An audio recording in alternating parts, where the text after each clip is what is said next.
Hey guys, it's Motivation Monday, and we're going to tackle another question that was given to me by some friends and fans on a recent poll that I did for a bunch of folks, and they had a couple questions they wanted to answer, so let's dive in. The first question is, do you ever have to choose between taking care of yourself or helping others? And then there's a dash and it says when they ask rude questions or make insensitive comments.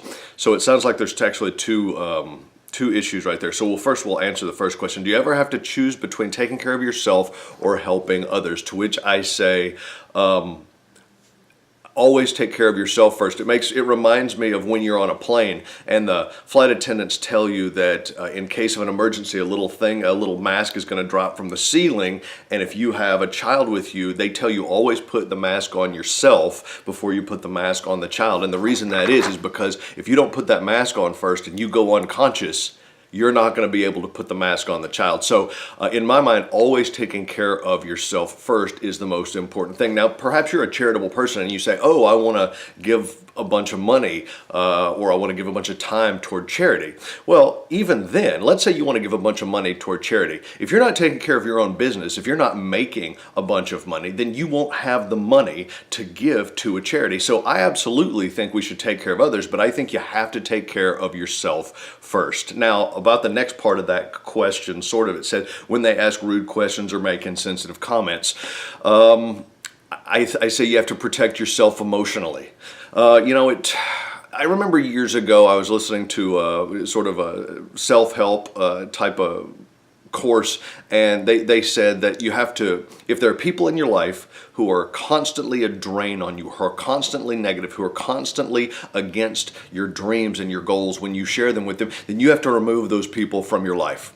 Now, it may not be as easy as removing them if this is someone in your family, but what you do have to do is you have to limit the amount of time that you talk about this subject so that if the person is a drain on you, if they have rude questions, if they make insensitive comments, if they are basically against what you're doing, then I would say limit the amount of time that you talk about this subject. Don't be super enthusiastic with them because they're going to make some sort of a comment and say something that takes away from the joy that you get from it. So I would say you have to either limit that person's influence in your life or limit the amount of time and attention that you give them on the subject so that they can't take away your joy and take away your enthusiasm and your passion and your drive. You want to protect those things because your passion and your drive is incredibly valuable. So definitely protect that.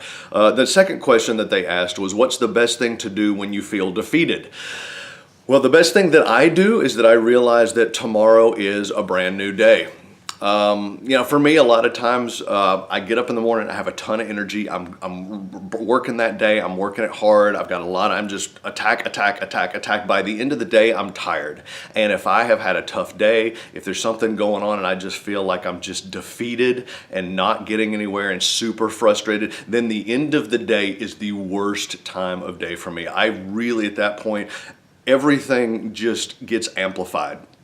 Any small problem becomes a large problem, and a large problem becomes an impossible barrier, an impossible obstacle to overcome. So for me, realize that perhaps the best thing you can do is just put it out of your mind, sleep on it, wake up the next day when everything is fresh again and you have a lot of energy and you're able to attack it little by little. So when you feel defeated, I would also mention that just little tiny step by step, just a little tiny action that gives you some momentum will give you the power back so that you are seeing yourself moving in the right direction, seeing yourself getting closer to your goals, getting closer to your dreams.